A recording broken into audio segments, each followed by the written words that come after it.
e uma percepção de que ao longo do tempo Venâncio Mondlane anunciou aquilo que considera de terceira fase das manifestações, de uma altura em que a economia já se ressente dos impactos das paralisações anteriores. Os 3 dias de manifestações violentas que se assistiram um pouco por todo o país resultaram na perda de 4,5 mil milhões de meticais de receitas para o Estado devido à interrupção do movimento migratório na fronteira de Ressano Garcia, na província de Maputo. As perdas estenderam-se ao setor privado, que calcula em cerca de 1,4 mil milhões de meticais devido à paralisação da atividade econômica.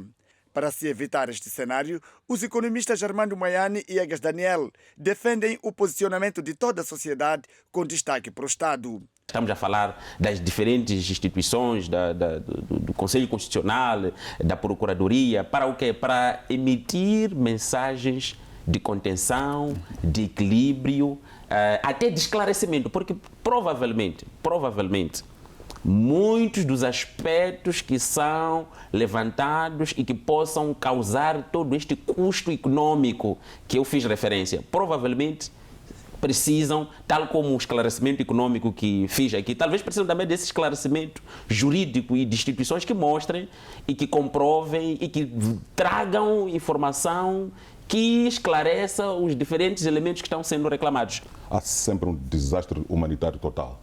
Portanto, se formos a ver, quando for da vez da Líbia, portanto, destruiu-se um tecido que hoje em dia é quase impossível recuperar.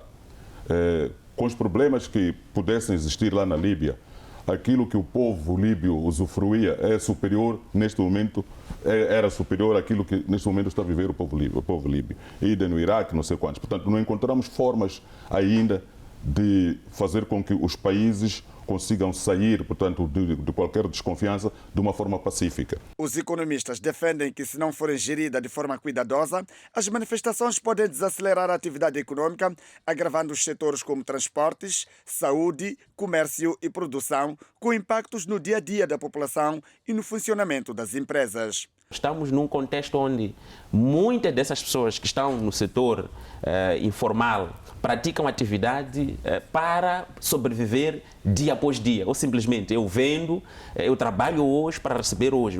A minha sobrevivência está diretamente ligada à minha atividade diária. Então, isso significa que, em parte, quem tem maior capacidade de ser resiliente em contextos de paralisação na economia é quem está numa melhor situação econômica e financeira. Agora, quem sobrevive do setor informal, que é a maioria neste caso, acabará sendo mais afetado, de facto, e porque a atividade econômica, sendo ela parte dela significativamente informal, vai, de facto, ressentir-se. Os economistas sugerem que o Estado adote uma postura proativa, atuando em 2 frentes principais, nomeadamente proteger os direitos dos trabalhadores e, simultaneamente, garantir a continuidade de serviços essenciais para a população. Há uma teoria que os economistas conhecem, teoria quantitativa da moeda, que diz que o nível da atividade econômica depende também da velocidade da circulação da moeda. A moeda passando de mão em mão, de alguma forma. Isso também determina.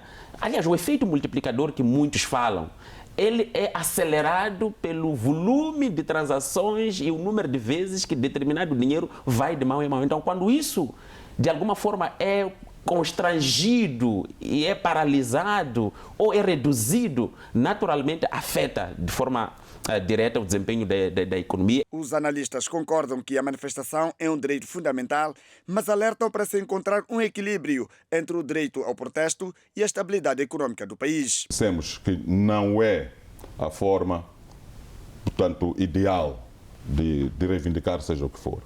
A forma ideal de reivindicar seja o que for é utilizar aquilo que está estipulado na lei, com força e com toda, portanto, a determinação, até ter a resposta que convença as partes a poderem se entender.